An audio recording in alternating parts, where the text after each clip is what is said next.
Good evening po sa ating lahat at happy Sabbath. Tayo po ay magsisimula na po para sa ating worship ngayong gabi. Bago po tayo magsimula, akin pong inaanyayahan ng lahat na yumuko po para sa ating panalangin. Let's pray.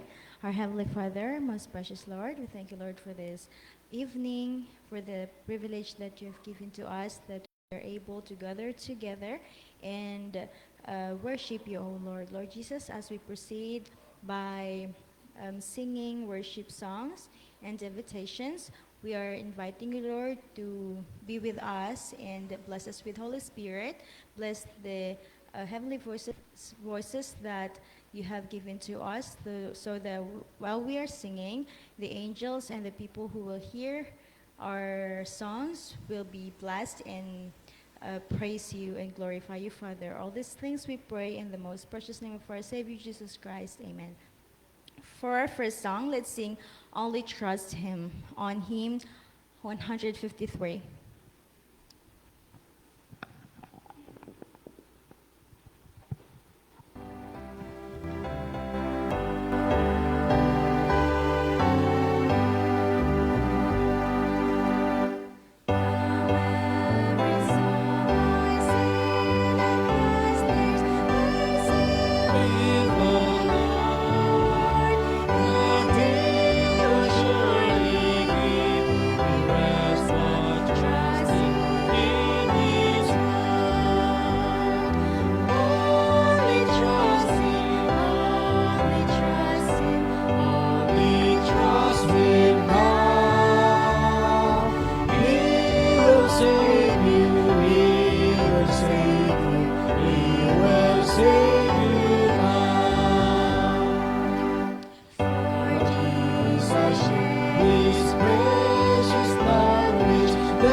Let us all sing Wonderful Words of Life on hymn 159.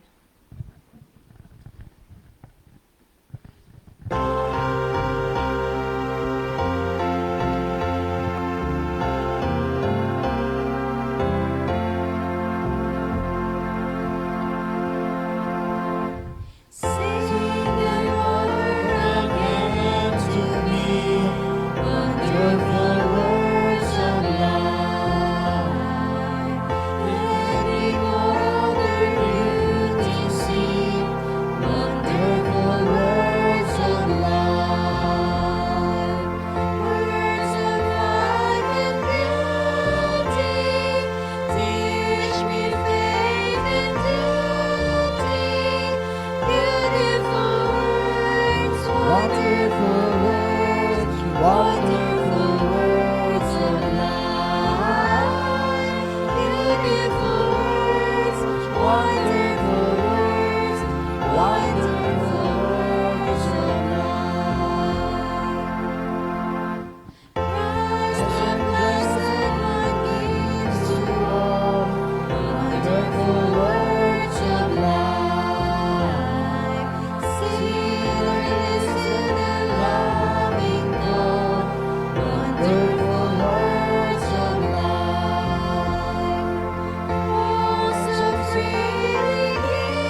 po sa ating opening song, let us stand and sing Draw Me Nearer on hymn 187.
Tayo po yung lumuhod sa atin pong panalangin. Muli po, Panginoon, kami po ay narito, lumuluhod sa iyong banal na harapan. Sa bahay, sambahan na ito, Panginoon, harinawa ang iyong Santong Espiritu ay ilukob mo po sa amin upang kami, Panginoon, ay patuloy na mananagumpay at kami po, Panginoon, ay patuloy na lumakas sa aming pong pananampalataya. Kami, Panginoon, ay patuloy mo pong turuan ng mga bagay na mabuti upang sa gayon, Panginoon, amin po itong maisa kabuhayan. Dinadalangin po namin, Panginoon, na ang bawat mga kapatid na nandito ay tulungan mo po, Panginoon, upang patibayin sa pananampalataya. At gayon din naman ang iyo pong gagamitin sa gabing ito, Panginoon, na siyang magbabahagi ng tinapay ng buhay. Bigyan mo po siya ng kaalaman, karunungan upang sa gayon magamit niya ito sa pagpapahayag sang-ayon sa iyong banal na kalooban lamang. Hinihiling po namin, Panginoon, na naway tulungan mo po ang aming po mga kapatiran na nanghina sa pananampalataya. Marahil may mga dahilan sila, Panginoon. Amin pong dinadalangin, Panginoon, na ipaunawa mo po sa kanila, ipakilala mo po sa kanila na ikaw lamang ang dapat titignan at ikaw lamang ang dapat paglingkuran. Panginoon, patuloy po namin idinadalangin ng aming mga kapatiran ng hina sa pananampalataya ay makasama nawa namin sila, Panginoon, sa tulong mo, Panginoon. Salamat po sa iyong pagtugon sa aming panalangin. Patawarin mo po kami sa lahat ng aming mga pagkukulang at mapagkasala. Ito po yung aming hinihiling sa pangalan ng Jesus. Amen.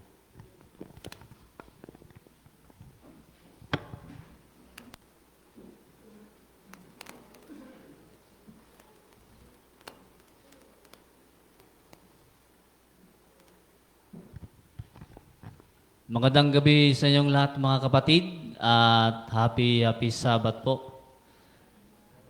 Happy Sabbath po mga kapatid. Ayan. Wini-welcome ko po ang ating mga bisita from Tagburos. Tagburos kayo, di ba? Yan, welcome na welcome po kayo sa aming church, dito sa Rampano Church. And ang bahagi ko po ngayong gabi mga kapatid ay ipapakilala ko po sa inyo ang may mga bahagi. Ang nanguna po sa ating pag-aawitan, pinangunahan po tayo ni Sister Luna. At sinundan po ito ng opening song na may pamagat na Draw Me Near. And sinundan po ito ng opening prayer na pinagkaloob sa atin ni Brother George. And presider po na iyong lingkod, Brother Jimmy Salazar. At ngayong gabi po mga kapatid, ang ating pong magsasalita, walang iba kundi si Brother Alvin Cloyd Mascardo. And bago po siya magsasalita mga kapatid, ay makakarinig muna tayo ng special song na ipagkakalod sa atin ni Sister Myra Ranes. Yun po ang pagkasunod-sunod ng ating program ngayong gabi. So, isunod na po natin ang special song.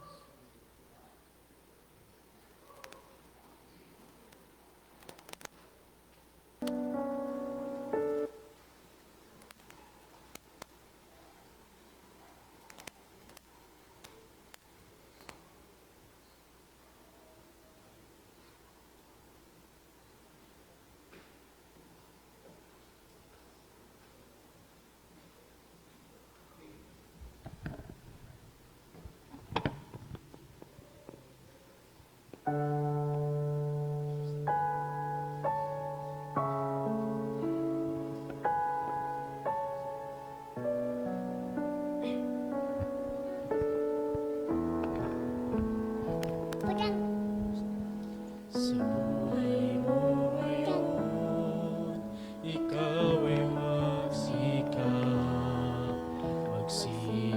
na pumasok sa landas na pinapangarap.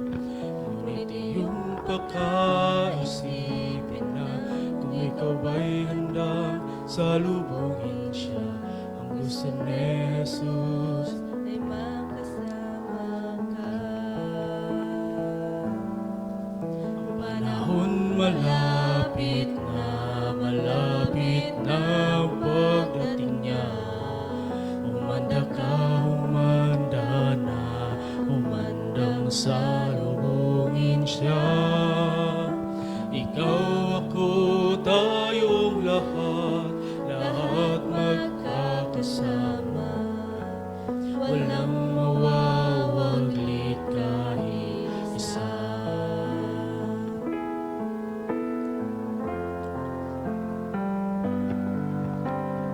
Kay sarap manahan doon sa langit na bayan. Tuwa at kasiyahan ang mapapakinggan. Maranasan na mga kapighatian. Doon sa Ama ang buhay ay walang hanggan. Ang panahon malapit na ang pagdating niya. Humanda ka, humanda na, humandang salubungin siya. Ikaw, ako, tayong lahat magkakasama. Walang mawawaglit kahit isa. Panahon malapit na ang pagdating niya. Humanda ka, humanda na, humandang salubungin siya. Ikaw, ako, tayong lahat magkakasama. Walang mawawaglit kahit isa.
testing.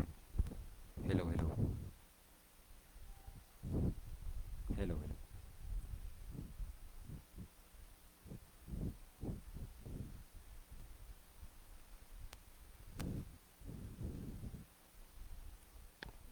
Hello. Hello, hello. Isang pagpalang araw po ng Sabat sa ating lahat, mga kapatid. Happy Sabat! Ayan, purihin po natin ang Panginoon sa gabing ito na tayo po ay nakapagtipon-tipon sa kanyang bahay sambahan. So, ang bahagi ko po sa gabing ito ay tagapagdala ng mensahe na bagaman ay inaasahan ko na ako po ang mag-speaker ngayon, pero ang inyo pong lingkod ay mayroong kaba pa rin na nararamdaman. Bagaman palagi niyo po ako nakikita dito sa harapan, ngunit hindi po bilang tagapagsalita at tagapagbadala ng speaker po. Ayan. So, kadalasan po nakikita niyo po ako na presider, chorister, at madalas po nandun po ako sa monitor. Ayan. So, ang inyo pong lingkod ay inaatasan upang mag-speaker sa araw po ng Friday. So, konting background lang po. Inasahan ko po talaga na hindi ako makakapag-speaker sa gabi pong ito dahil ang nasa isip ko po simula kagabi hanggang kaninang alas 6, alas 7 ay meron pong pagpupulong nagaganapin dahil po meron po tayong kapatiran na pumanaw or napayapa na po. Ayan, so ang nasa isip ko po, tayo po ay pupunta doon sa Heaven's Gate at doon po tayo magdaraos ng ating pong Vesper. Ngunit, kanina po ay sinabi sa akin ng aking pong mama na tuloy daw po ang pagsamba dito sa Rampano Church at ako po ay talagang nabigla dahil ang inyo pong lingkod ay nanggaling pa sa dagat. Ayan, so halata po sa mukha ko, medyo mapula pa. Ayan, so buong araw po ako nasa dagat lang. Kaya ang pakiramdam ko po ngayon ay parang mabigat po ang katawan. Ngunit, purihin po natin ang Panginoon sapagkat binigyan po tayo ng malakas na pangatawan upang tayo po ay makapunta dito sa bahay sambahan upang atin po siyang patuloy na papurihan. Ayan. So, sa gabi pong ito, ang akin pong mensahe ay hindi po mahaba. Ayan. Dahil alam ko po na tayo pong lahat ay meron pong kanya-kanyang mga trabaho at nakakaramdam po tayo ng pagod. Ayan. So, hindi po tayo lalagpas ng 20 minutes. Ayan. So, 20 minutes pababa po ay matatapos na po ang aking pong pagsasalita dito po sa harapan. Bago po ang lahat mga kapatid, nais ko pong ikwento po sa inyong isang kwento na matatagpuan po sa Bible. At ang challenge ko po sa inyo ay hulaan po ninyo kung ano po ang kwento na ito. And then pag nahulaan nyo na po, tayo po ay mananalangin. Ayan. So, ang kwento po na ito ay pinamagatang The Call by the Shore or Tawag sa Dalampasigan. Ayan, so kinonekta ko po ang dadaling kong topic dahil halos ang naranasan ko po kanina ay sobrang init ganun sa dagat kasi buong araw kaming nasa dagat kaso wala po kaming nahuli. Parang feeding lang po kami ng mga isda dahil wala pong kumagat sa amin pong kawil. Ayan. So patuloy ko po ang kwento. Noong umaga, habang naglalakad ang isang tao, mga kapatid, meron siyang nakitang dalawang magkapatid na lalaki na sila po ay busy sa kanila pong gawain. Ayan. Na pinamagatang blank at blank na humahagis po ng kanilang lambat sa tubig. At kagaya po ng kanilang ginagawa sa araw-araw ay nagpatuloy po yun. So, Itong lalaki na ito ay bigla ang lumakad sa kanila po at tumingin siya mga kapatid sa dalawang magkapatid na lalaki at sinabi niya, "Sundan ninyo ako at gagawin ko kayong isang fisher of men." Ayan. So, may idea na po ba kayo mga kapatid kung ano po ang kwento na ito? Ipagpapatuloy ko po, hindi or a little farther, dumaan ang ilang mga panahon lang, moment, ay nakakita muli siya ng dalawang magkapatid na lalaki. Ngayon naman po ay kasama nila ang kanilang ama, na si Blanc at si Blanc. Ayan. At sila naman po mga kapatid ay nag-aayos ng kanila pong mga lambat nang kasama ang kanilang ama. At tinawag muli sila ng lalaki at nang ganun lang ay sila po ay agad-agad na iniwan ang kanilang mga lambat at sumama po dito sa lalaking ito. So, nang simula po ng araw na yon, ang kanila pong mga buhay ay nagbago na. At hindi na po sila kagaya ng fishers. Sila po ay naging isang fisherman. At naging followers po sila ng lalaking ito. At ipinamahagi po nila kung ano po ang tinuturo ng lalaking ito. Ano po sa palagay ninyo mga kapatid ang kwento na akin pong sinalaysay sa inyo sa gabing ito?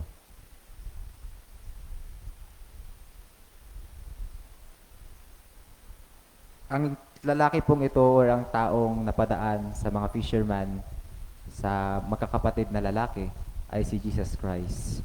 Ayan. So meron na po kayong idea kung ano po ang kwento? Ano po? Ano po yung kwento?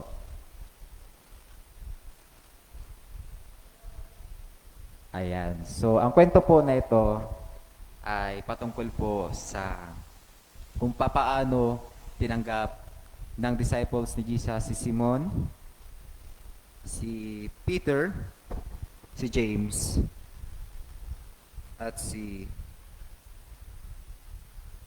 John. Ayan. So sila po ay mga fisherman na tinanggap nila si Kristo immediately nang walang alinlangan. So tayo pong lahat ay yumuko po para sa ating panandaliang panalangin. Let us pray.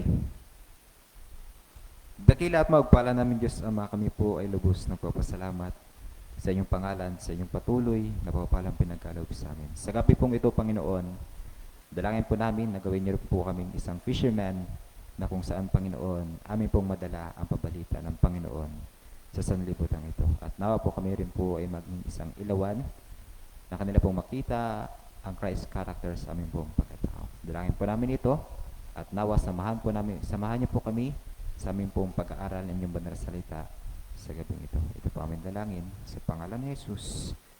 Amen. Ayan, so meron pa akong hinanda na 4 main lesson po natin pong makukuha sa story na ito. Or kung gusto niyo po akong sabayan mga kapatid, ang story po na ito ay matatagpuan sa Matthew chapter 4 verse 16 upwards hanggang matapos po ang chapter 4. Okay.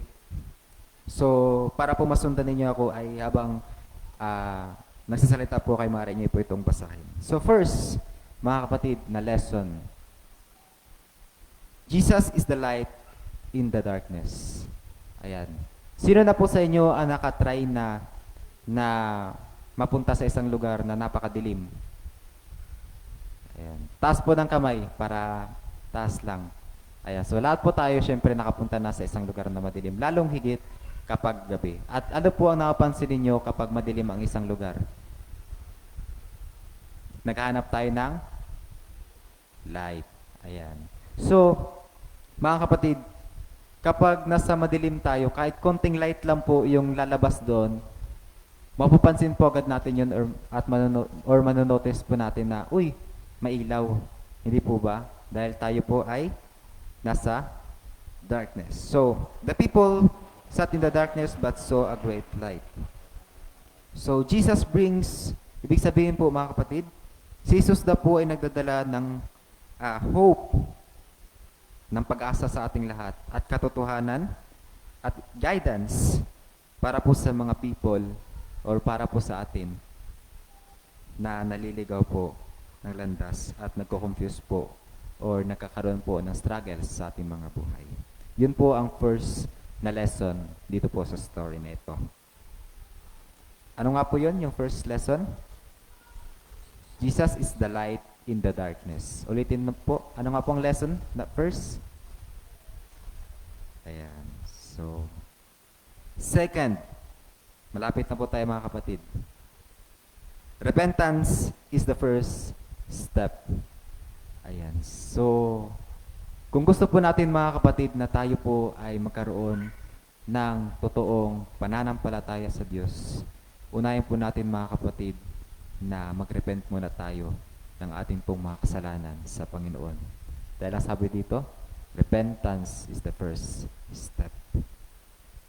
Sabi po dito mga kapatid sa isang quotation, "For the kingdom of heaven is at hand." Napakalapit na po mga kapatid na bumalik po ang ating pong tagapagligtas na si Jesus. Ang lesson po mga kapatid ay change start within us. Ang pagbabago po mga kapatid ay magsisimula po sa ating buhay. Ayan. So we must turn away from wrong action and choose a better righteous path. Ayan. So ang gusto po mga kapatid ng Panginoon na atin pong maging buhay dito sa mundong ito ay upang atin po siyang paglingkuran. At piliin po natin mga kapatid ang ating po mga landas na tinatahak.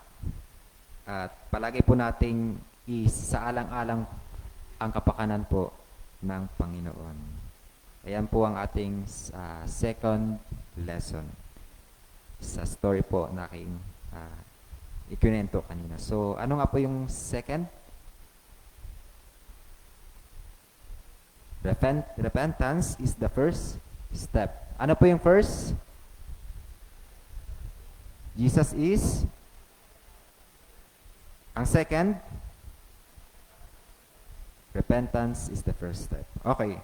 Second to the last na po tayo mga kapatid. Napakalapit na matapos. Third, I answer God's call immediately. Sino na po mga kapatid sa inyo ang nakaranas na mayroong tumawag sa inyo at sabi niya, pumunta ka muna dito sa bahay, kailangan ka, ganun. Ano po yung una ninyong maramdaman? Siyempre, sasabihin niyo, wait lang, hindi pa ako prepared, magliligo pa ako, magbibihis pa ako, di ba? Ganun palagi yung nasa utak natin. So, mahirap po mga kapatid na mag-response ng immediate. Ayan. So, ngunit, ang ating pong mga disciples na si Peter, Andrew, James, and John ay kanila pong iniwan ang kanila pong kabuhayan or kanila na pong buhay dahil yun na po ang kanilang araw-araw na gawain. Ayan. So, sa atin po bang mga buhay mga kapatid, ano na po ba yung ating mga na ibigay or na ipagpalit mga kapatid para po sa paglilingkod sa Panginoon? Ano na po ba ang ating na-surrender? Ayan. So, kagaya po nila Peter, Andrew, and James, John, ang kanila pong iniwan upang sundin po ng mabilisan ang Panginoon ay ang kanila pong buhay. Dahil ang kanila pong buhay ay ang payangisda. So, mahirap pong iwan mga kapatid, ano po, ang ating mga nakagawian na. Hindi ba?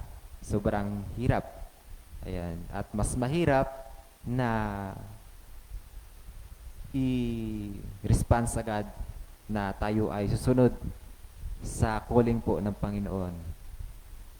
Ayan. So, lalong higit sa mga meron kasi tayo mga student na minsan ay naiisip na siguro okay lang to, hindi mo na ako mag-focus sa gawain ngayon kasi student pa lang naman ako eh.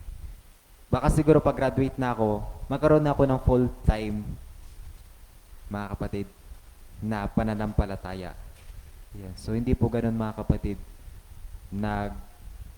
gagawa ang banal na Espiritu sa atin. Ang gusto po ng Panginoon sa ating mga buhay, hindi po sa susunod, hindi po bukas. Dahil po ang ating pong buhay ay hindi po natin alam at hindi po natin sure ang ating pong kinabukasan. Kaya nga po, kung maaari po mga kapatid, kapag naramdaman na po natin na tayo po ay tinatawag na ng Panginoon, ay atin pong nawa itong sundin agad or tayo po agad ay makinig. So ano nga po ang third lesson sa story? Answer God's call immediately. Ang first, ano po? First, second, third, answer God's call immediately. Amen? Amen. So lastly mga kapatid, tayo po ay matatapos na. Use your life to serve the Lord. Ang sabi dito mga kapatid sa isang quotation, I will make you fishers of men. Sabi, just like the disciples of Jesus Christ mga kapatid, nung kanila pong narinig ang pabalita, nung kanila pong narinig ang tinig ng Panginoon, agad-agad po sila mga kapatid na iniwan ang kanila pong mga nakasanayang gawain.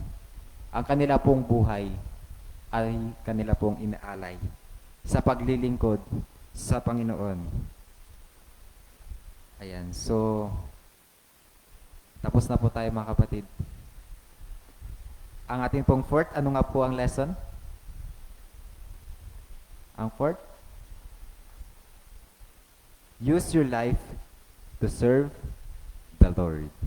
Ayan. So, ulitin natin para mas maalala nyo po ito. Ang first po, in the second, repentance is the first step. And third, answers.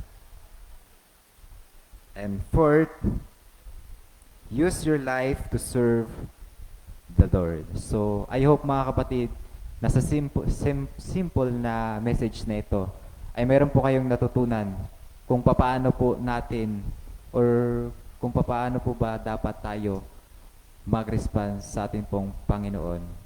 And I would like to or maiwan po ako sa inyo ng isang question sa gabing ito. Kung ang Panginoon po ay tumawag sa inyo, susundin niyo po ba ito ng agad-agaran ngayon po? Yun po ang aking katanungan sa gabing ito. At nawa po tayo po ay may natutunan at nawa ito po ay ating madala po sa ating pang-araw-araw na pamumuhay. And again po, happy Sabbath po sa ating lahat.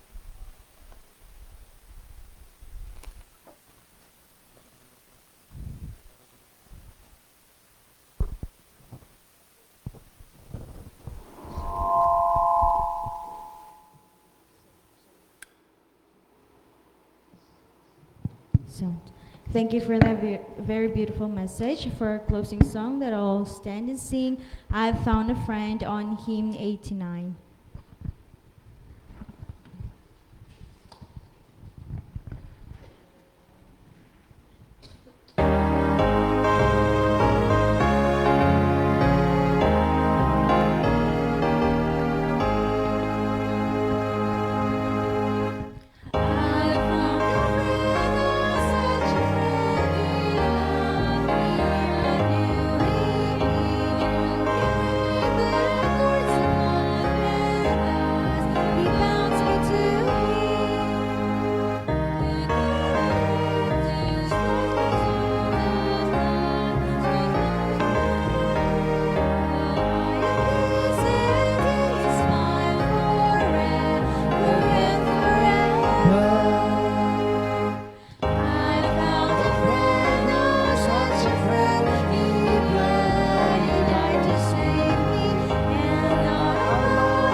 Tayo po ay manalangin. Dakila at magpala ng Diyos Ama, aming pong Panginoon, iniaalay ang aming pong sarili sa paglilingkod po sa inyo. Dalangin po namin, Panginoon, na kung gaano po kapursigido ang inyo pang mga disciples, na immediate po silang sumagot sa inyo pong panawagan. Nawa po, Panginoon, kami rin po ay inyong bigyan ng ganong pananampalataya na kami po, Panginoon, ay tutugon palagi sa inyo pong panawagan sa amin. Dalangin po namin, Panginoon, na nawa kayo po ang siyang manahan sa aming puso't kaisipan at nawa i-guide niyo po kami sa aming pong mga gawa sa sanlibutan ito. Ito po aming dalangin sa pangalan ni Jesus. Amen.